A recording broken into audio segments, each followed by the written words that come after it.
Espace TV, le 22h.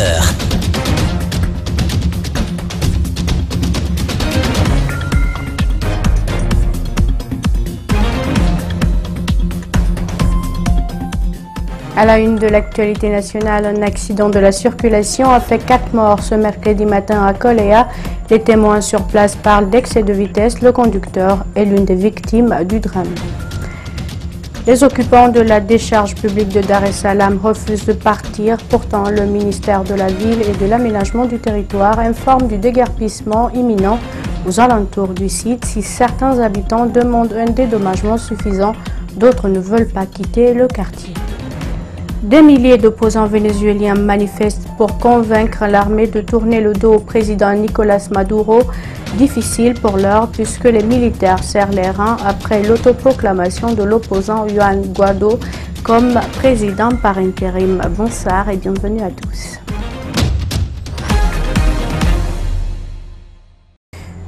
Je vous le disais à l'instant, un grave accident de la circulation a coûté la vie ce jeudi aux environs de 5 heures à 4 passagers à bord d'un minibus dans la commune de Matam. C'est à Kolea, libre à port, dans la commune de Matam, que l'accident s'est produit. Les témoins sur place parlent d'un excès de vitesse. Mohamed Valek Touré et Tierno Sadoupa pour le reportage.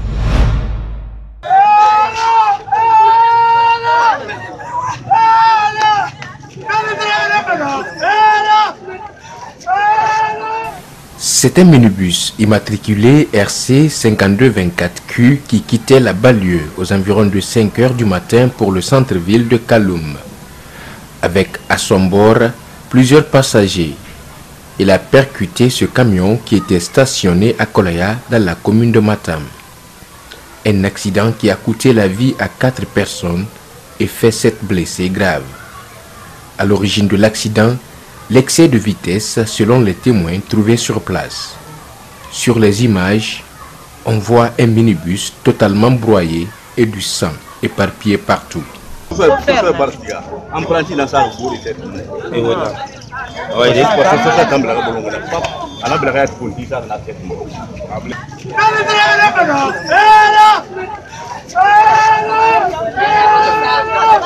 Le chauffeur, son apprenti et 2 autres passagers sont morts à l'issue de ce drame.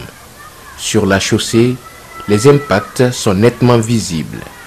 Les riverains sont intervenus quelques minutes avant l'accident, mais en vain. C'était un excès de vitesse.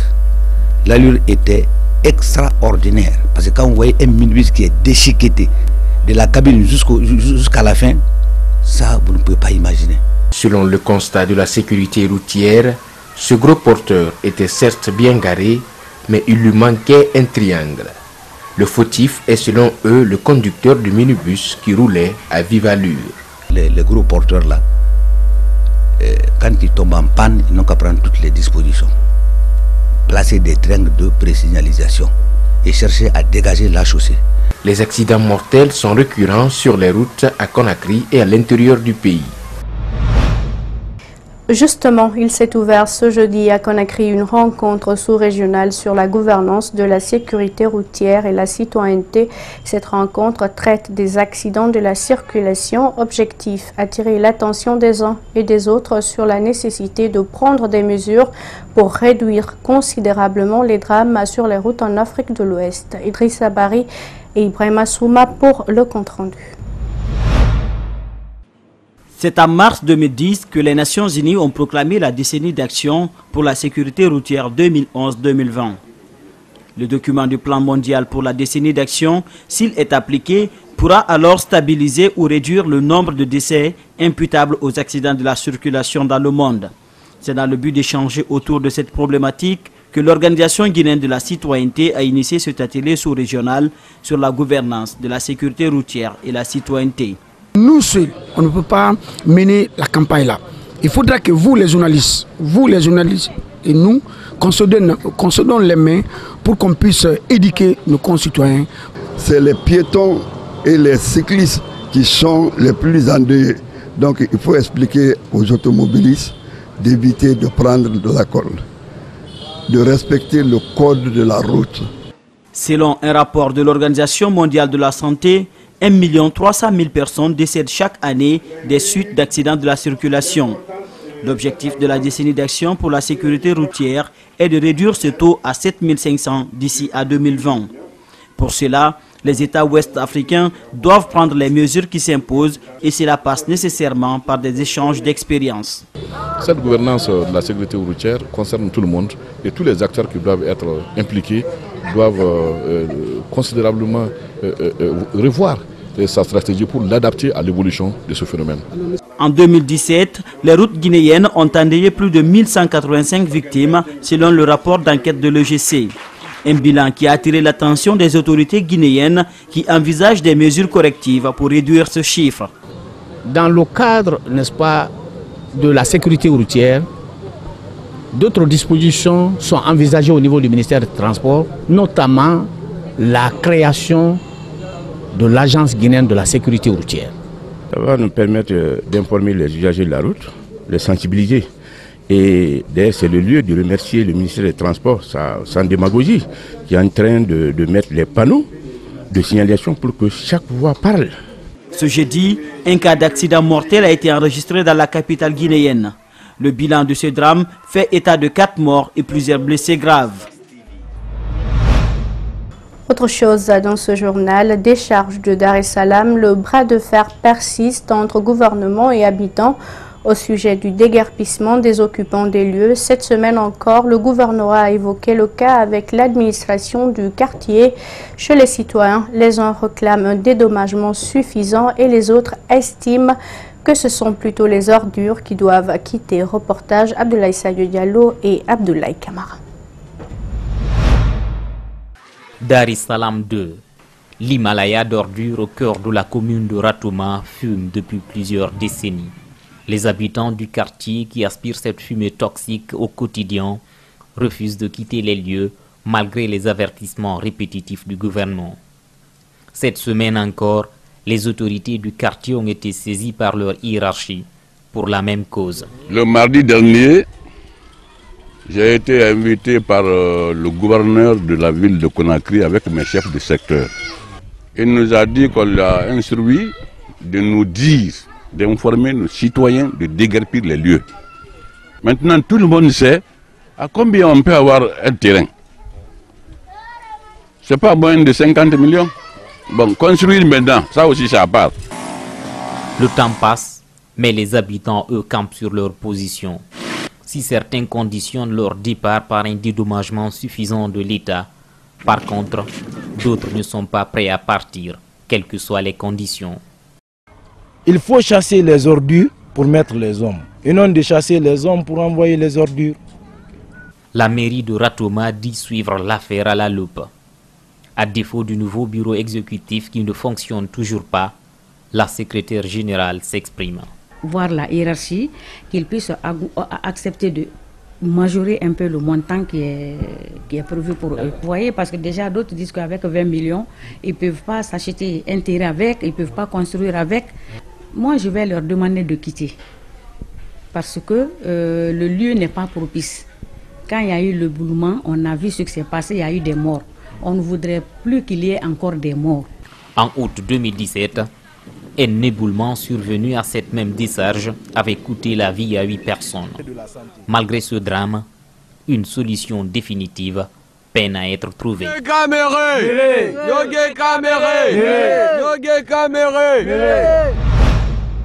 Il y a quelques jours, Conakry a renoué avec les coupures intempestives du courant électrique dans les foyers, alors que la desserte connaissait une légère amélioration jusqu'en novembre. De nombreux citoyens expriment leur indignation face à la pénurie. Ouminatou Sidibé et Abdoulaye Kamara. Ces délestages électriques qu'on croyait révolus ont encore repris de plus belle dans des quartiers de Conakry. Abdoulaye Fofana, maître d'un atelier de soudure, fait savoir que ces coupures de courant perturbent son travail. Selon lui, il perd régulièrement des clients. Ça peut faire 2 jours, jusqu'à 3 jours on n'a pas le courant. Cela nous a beaucoup dérangés. On ne sait même pas quoi dire au gouvernement afin qu'il nous vienne en aide. Si on n'a pas le courant, on ne peut pas manger. C'est le courant qui nous arrange. Le pays ne peut pas se développer sans l'électricité. Cette autre dame craint que la coupure du courant continue à entretenir le banditisme et le viol dans la capitale. Elle invite l'État à faire face à cette crise. La population souffre énormément. Quand nous constatons qu'il fait très chaud à Conakry, on ne sait pas si c'est la mauvaise volonté du gouvernement ou bien si c'est en tout cas un manque de volonté, on ne sait pas ce qui ne va pas, mais quand même personne n'apprécie ce qui se passe actuellement en Guinée. Les décideurs sont bien au courant de ce manque d'électricité qui se fait sentir dans tous les foyers. Le secrétaire général du ministère de l'Énergie l'explique par le manque d'eau dans les barrages. Nous sommes en période d'étiage. Personne ne dit à quelqu'un qu'est-ce que c'est que l'étiage. Au mois d'août, on ne pouvait pas s'arrêter ici comme ça. Aujourd'hui, on s'arrête. Pourquoi? Parce qu'il n'y a pas de pluie. Maintenant, la saison, aujourd'hui, notre énergie est à 70% actuellement hydroélectricité et thermique. Le secrétaire général du ministère de l'Énergie invite cependant les clients à une utilisation rationnelle de l'énergie dans les foyers. Après le courant électrique, parlons maintenant de l'eau de robinet qui se fait de plus en plus rare dans bon nombre de quartiers de la capitale. Les citoyens s'interrogent du rôle que joue la SEG pour donner de l'eau potable à la population et même les cadres du ministère de l'Hydraulique. Le ministre Cheikh Talibi Silla a encore visité ce mercredi la station de pompage d'eau de Kakoulima et celle de la cimenterie pour voir les installations. Le constat sur place suscite des interrogations. Malik Sangana Kamara fait le reportage. La station de pompage d'eau de Kakoulima a 12 forages. La capacité initiale de production était environ 12 000 mètres cubes par jour. De nos jours, les réalités sont tout autres. Il n'y a pas d'eau, ce n'est pas parce que les forages ont tari, c'est parce que tout simplement il y a des problèmes techniques. Il y a une défaillance dans la maintenance préventive, voire même dans la maintenance curative. Et il y a une défaillance également dans l'approvisionnement en carburant de cette station de production d'eau. Le PK43, un point de désavélisation des eaux de captage de Kakoulima, est également visité par le ministre. Aucun agent de la SEG n'est sur place ici. L'eau se gaspille. Pendant ce temps, le réservoir d'eau de la cimenterie est en incapacité de satisfaire les clients.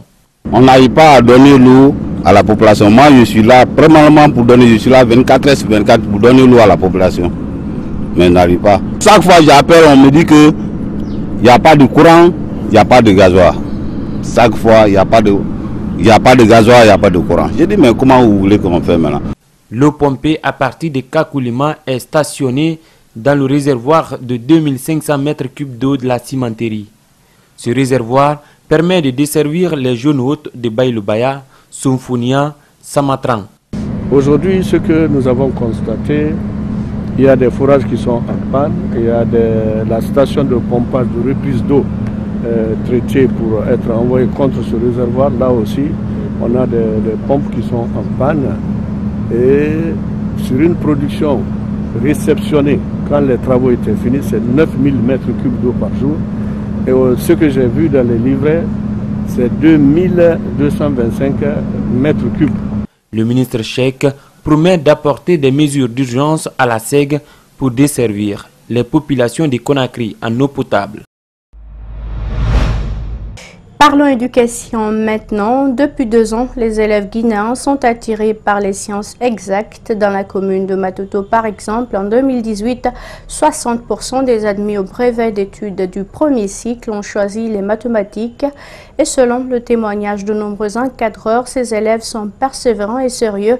Qu'est-ce qui explique ce choix? Et éléments de réponse dans ce reportage de Mamadou Kalisso et de Mamadou Aliouba.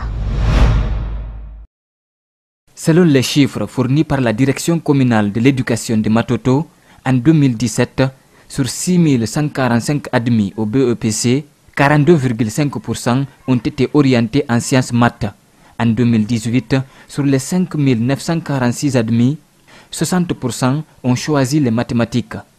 Pour vérifier ces données, nous nous sommes rendus dans certains établissements de la commune de Matoto.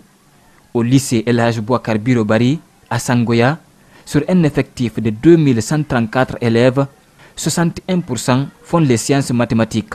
Par rapport même au lycée Bouakar Biro, En fait, le franc sciences et yachts, ça dépasse les 3 profils. Et la raison est simple. Quand vous faites les sciences et yachts, c'est plus facile d'avoir un marché d'emploi après les études. Même constat au lycée Dr Ibrahima Fofana, au quartier Anta Marché. Sur un effectif de 1468 élèves, dont 455 filles, la majorité a choisi les mathématiques. Que ce soit en terminale, en 12e, en 11e année, depuis l'année dernière, la plupart des élèves choisissent ces options-là, soit sciences maths ou bien sciences expérimentales. Selon des enseignants et responsables d'éducation rencontrés, les élèves qui font les sciences mathématiques sont très courageux et exigeants envers leurs encadreurs. En sciences exactes, surtout moi, mes classes de sciences maths, ils sont très sérieux. Ils sont très sérieux. Ils sont très exigeants pendant les cours. Dès qu'un professeur n'est pas là, on le sent. Ils descendent directement pour me dire, monsieur là n'est pas là. Pourquoi ces apprenants sont-ils sérieux, rigoureux et exigeants? Pourquoi ont-ils choisi les sciences mathématiques? Nous avons interrogé quelques-uns. Leurs motivations sont diverses. Dans la vie, il faut avoir une vision. On ne choisit pas les choses au hasard. J'ai eu une vision sur la mathématique. J'ai dit, après les études, il me faudrait faire une branche technique. C'est la raison pour laquelle j'ai choisi les sciences mathématiques. J'ai fait les sciences mathématiques parce que après ici, c'est facile aussi d'avoir des travail. Parce que la Guinée a besoin beaucoup de techniciens. C'est pour cela que j'ai choisi les sciences mathématiques pour développer, pour aider mon pays. Je veux être un bon économiste comme Kassori Fofana.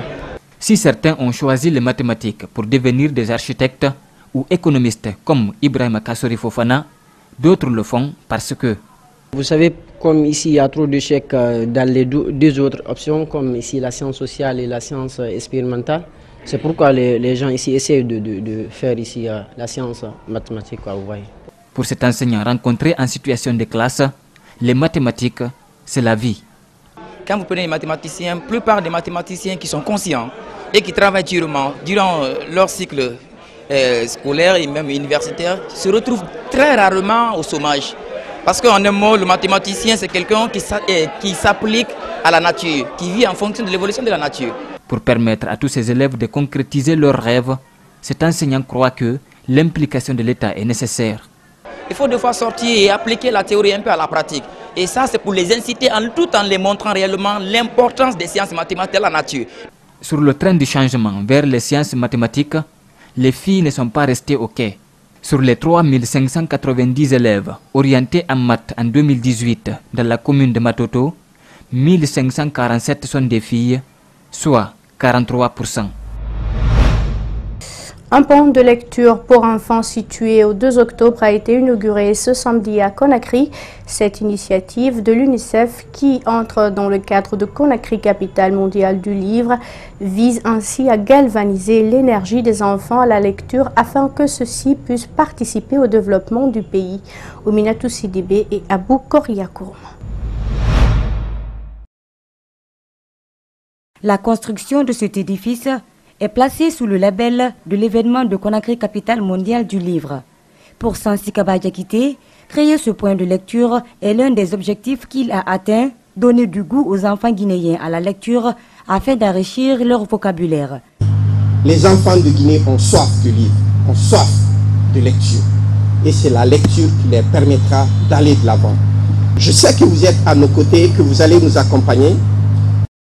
La cérémonie était placée sous la présidence d'honneur de la première dame de la République. Hagagene Kaba a souligné que cette initiative concourt de façon directe à l'épanouissement des enfants, mais aussi à renforcer leur compréhension du monde à travers la lecture. Disons que la lecture pour moi est primordiale parce que ça permet à un enfant non seulement d'apprendre, d'assembler des mots et ces mots deviennent phrases, et à travers ces phrases qui auront un sens pour lui. C'est pour ça qu'il faudrait qu'on initie nos enfants à la lecture. Ce projet financé par l'UNICEF a coûté 20 000 €. Selon Dr Guyogo, représentant par intérim de l'UNICEF en Guinée, ce genre d'investissement en faveur des enfants est primordial pour le développement du pays. Offrir sous votre leadership ce joyau et cet espace de lecture aux enfants de la Guinée, aux tout petits qui sont là devant nous, représente une innovation majeure dans notre concept de nous développer. À travers ce centre de lecture, ces enfants auront des opportunités de voyage afin de découvrir le monde. Dr Guy a ensuite suggéré que cette initiative soit reproduite dans toutes les régions de la Guinée. Et puis, des organisations de la société civile dénoncent avec véhémence la condamnation de l'ancien directeur général de l'Office guinéen des chargeurs. Elle qualifie cette condamnation du tribunal de Kaloum d'extrême légèreté. Dans la foulée, elles conjuguent leurs efforts avec l'agent judiciaire de l'État pour que le verdict soit à la hauteur des faits de corruption. Djibril Ba et Din Kamara. L'ancien directeur de l'OGC est condamné à 5 ans d'emprisonnement avec sursis et au paiement d'une amende de 20 millions de francs guinéens, ce qui relève d'une incompréhension chez les organisations de la société civile. Pourtant, le tribunal de Kaloum rend coupable Sékou Camara pour sa négligence, ce qui est inacceptable pour celui qui a détourné plus de 25 milliards de francs guinéens, ont indiqué le Balai citoyen et la CONASOC. C'est extrêmement très grave dans la mesure que ces régies financières, ces structures administratives et gouvernementales utilisent et vivent dans le contribuable public. Pour Koundouno, les juges, en d'autres termes, n'ont pas été à la hauteur du traitement du dossier de l'Office guinéen des chargeurs, alors que c'est un service de l'État qui génère énormément de revenus. Les gens sont accusés de crimes économiques, que les dossiers doivent être traités avec professionnalisme, avec impartialité, mais surtout avec du sérieux. La coalition des organisations de la société civile est aussi scandalisée. Elle interpelle et sollicite le Premier ministre à poursuivre la lutte contre la corruption. On doit faire de la lutte contre la corruption une priorité. Ça, je pense que la justice doit prendre ses dispositions et essayer de sanctionner, de prendre des sanctions à la dimension de forfaiture. L'agence judiciaire de l'État, après le verdict, a interjeté appel. Nos interlocuteurs également affirment qu'ils engageront des actions pour que l'ancien directeur de l'OGC subisse à sa juste valeur les faits qui lui sont reprochés. Un autre cas de corruption de nouvelle lecture, le directeur général de la LONAGUI, Lansana Chérif Haïdara, soupçonné d'avoir détourné plus de 20 milliards de francs guinéens, a été limogé de son poste. Des interrogations légitimes sur la gestion et le mécanisme de mobilisation des ressources par cette société anonyme à caractère public se posent. Pour trouver des réponses, nos reporters Abdourahmane Ba et Ibrahim Assouri Kamara sont allés à la rencontre d'un spécialiste en économie. Suivez. La LONAGUI, l'institution qui régularise les jeux de loterie en Guinée. Chérif Haïdara est démis de ses fonctions de directeur général pour détournement de fonds estimés à 27 milliards de francs guinéens. Mais avant que ces faits ne soient établis par une décision de justice, nous nous sommes intéressés au fonctionnement de la société. Cet universitaire est spécialiste en économie. D'après lui, la chaîne de fonctionnement de cette société est particulière. La LONAGUI, c'est une autorité de régulation qui a une mission qui est axée sur 3 axes.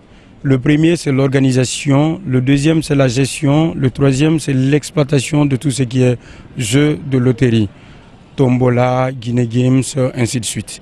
La LONAGUI a le monopole des jeux en Guinée. La LONAGUI peut concéder cela à des sociétés telles que Guinée Games et d'autres que vous connaissez dans le cadre de l'exploitation de ce type d'activité. Les jeux de la loterie encaissent des centaines de millions de francs guinéens par jour. Une question se pose, comment cette société anonyme à caractère public qui coordonne ces jeux fait entrer des fonds dans les caisses de l'État?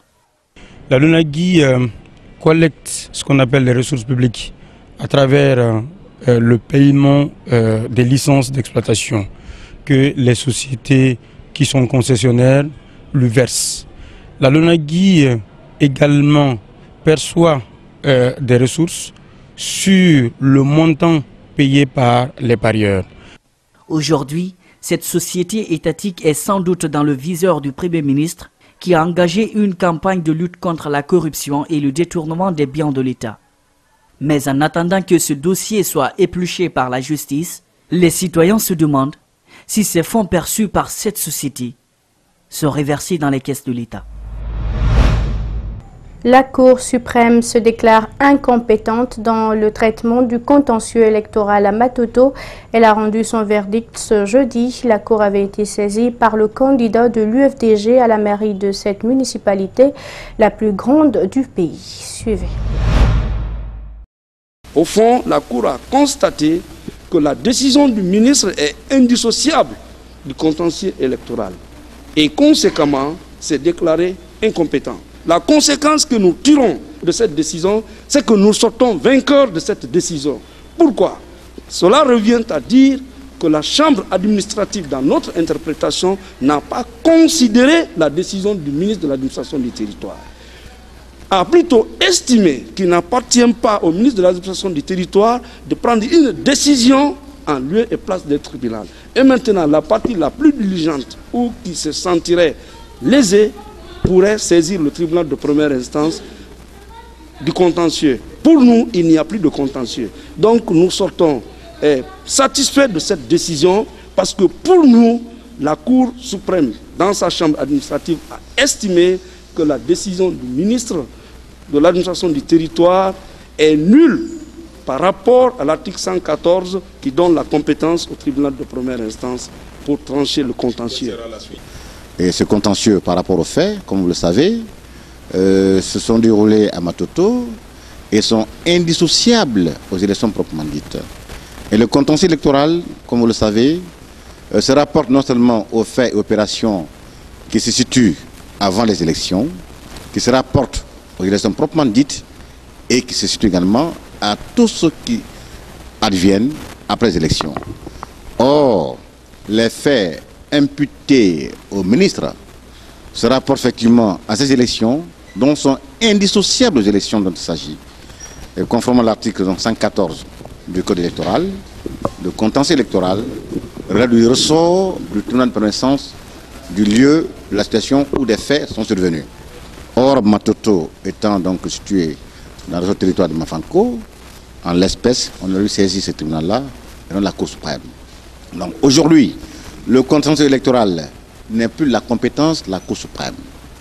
Et on ne peut pas dire aujourd'hui, puisqu'on reproche au ministre s'être émissé donc dans ce contentieux, dans ces élections, que les faits là sont jugés par la Cour suprême. Donc la Cour, en se déclarant incompétente, à notre avis, n'en fait que dire le droit dans ce dossier. La sculpture, une passion pour un jeune sorti de l'Institut supérieur des arts de Dubrika. Son nom, Mamadi Kanté, pratique son métier de rêve, joint les cours théoriques à la pratique. Aujourd'hui, il s'en sort bien, mais non sans difficulté. Avant d'aller à son lieu d'exposition, le jeune sculpteur a reçu Mamadou Sadio Baldé dans son atelier pour le voir dans ses œuvres. Tu as le travail autour de toi, ils ignorent ça. Autour de toi se trouve un travail, il le dit bien Mamadi Kanté, 31 ans. Son constat personnel, les carrefours de notre capitale sont les plus muets de la sous-région. Les masques dans leur diversité, la représentation des personnalités qui ont marqué l'histoire, le scorpion et la femme africaine dans son quotidien sont exposés au studio Kira. Mais nous préférons prendre l'artiste dans son atelier pour comprendre au mieux sa cuisine. Une figure politique guinéenne, Sékou Touré en pleine fabrication. Les images défilent dans son répertoire, dans son esprit aussi. Mon œuvre communique avec moi, quoi. Mais c'est moi qui peux le savoir. Mon œuvre communique avec moi. Déjà, je viens, on discute lui et moi. Voilà, c'est pas cette partie qui n'est pas bonne. Il faut rétuger telle partie. Mais ça se passe dans la tête, quoi, au fait. Vous voyez, ça se passe dans la tête. Comme tout autre métier, c'est pas seulement dans le métier des arts, quoi. Il utilise des outils rudimentaires, pour ne pas dire archaïques. C'est pourquoi ces œuvres ont du mal à résister aux intempéries. Là, c'est le modelage. Après le modelage, le moulage. Après le moulage, l'assemblage. Après l'assemblage, la finition. Donc, si je n'ai pas les moyens de faire le moulage, l'assemblage et autres pour faire la finition, bon, ma matière finie reste dans l'argile comme ça. À la différence des sculpteurs qui utilisent le bois, Mamadi Kanté, lui, a besoin du papier, du fer et tout ce qui tombe sous ses yeux. L'essentiel, c'est parvenir à ses objectifs. Je récupère les canettes, les boîtes de jus, les Coca-Cola, leur couvercle là, c'est pour la décoration de mes matières que je fais. J'en ai fait beaucoup d'œuvres comme ça avec les tôles. Après les tôles, parce que tout ce qui est fer, même les bougies, je vais dans les garages, je récupère les bougies, je récupère les chaînes de moto, je récupère les petits blonds, les petites... tout ce que je récupère, je trouve que ça peut rentrer dans la fabrication de mon œuvre, je récupère tout de suite. Il rêve de poursuivre la formation, obtenir un four moderne, approcher un maximum de jeunes et concrétiser réellement ses projets.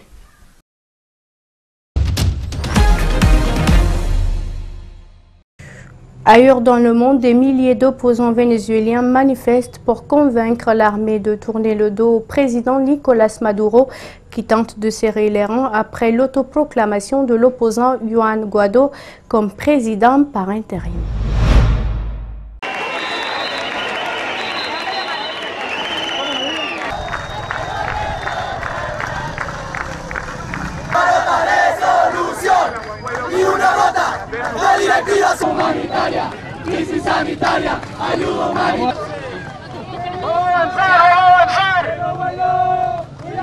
Bueno, una muy buena conversación que tuve con el presidente Donald Trump. Ya habíamos tenido una interacción con el vicepresidente, con parte del equipo ejecutivo, con los senadores, con todos los equipos, como lo hemos tenido también, por ejemplo, con Mauricio Macri, con Sebastián Piñera, nuestro presidente. Y lo importante es el pleno respaldo y reconocimiento a nuestra gestión.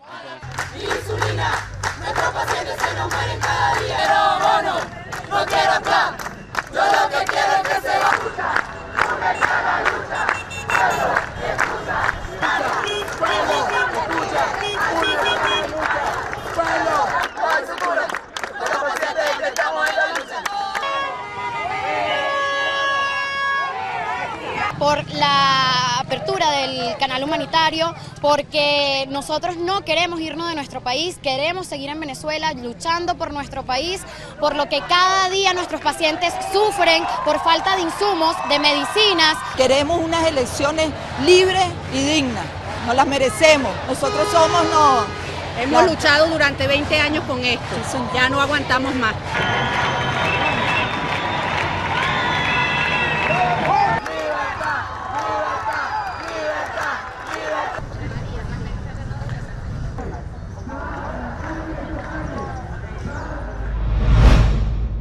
Des enfants fouillent les poubelles pour survivre près d'un camp de déplacés dans le nord-ouest de la Syrie. Sabah Al-Jasmine creuse à l'aide d'une tige de fer un océan d'ordures. L'adolescent aux vêtements crasseux est à la recherche de plastique qu'il va revendre pour faire vivre sa famille.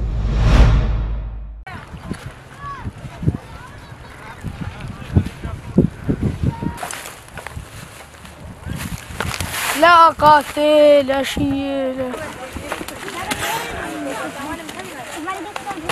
سبعة نشتغل بالنهار نجمع كيسين ناخذهم على البيت نفرزون ونبيعهم. نهارنا يعني احنا 4 اخوة، نهارنا تقريبا ب1000 ليرة.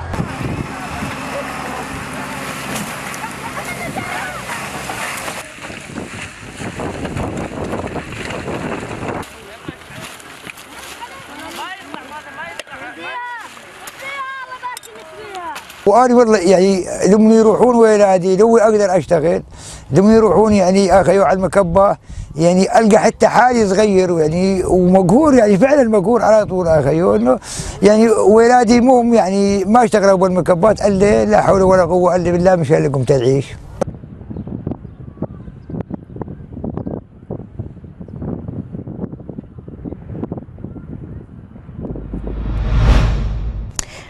En Indonésie, des jeunes fouettés en public pour un câlin. 2 adolescents ont été fouettés dans la province indonésienne d'Aceh après avoir été surpris en train de s'embrasser en public, ce qui est interdit par la loi musulmane qui prévaut dans cette province conservatrice. Cette jeune femme va recevoir 17 coups de canne. Son crime est d'avoir embrassé un jeune homme dans un lieu public.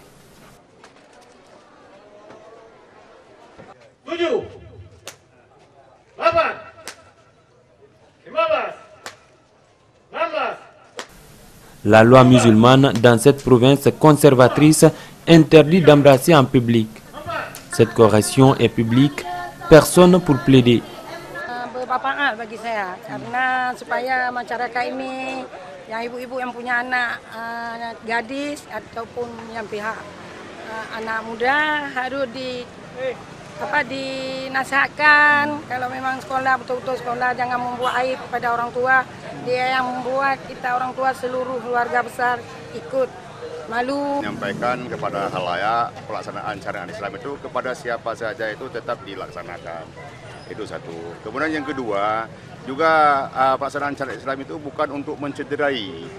Jadi manakala rekomendasi daripada tim medis itu tidak layak untuk dilanjutkan, maka itu kita tunda. Le président indonésien a appelé à mettre un terme à la flagellation.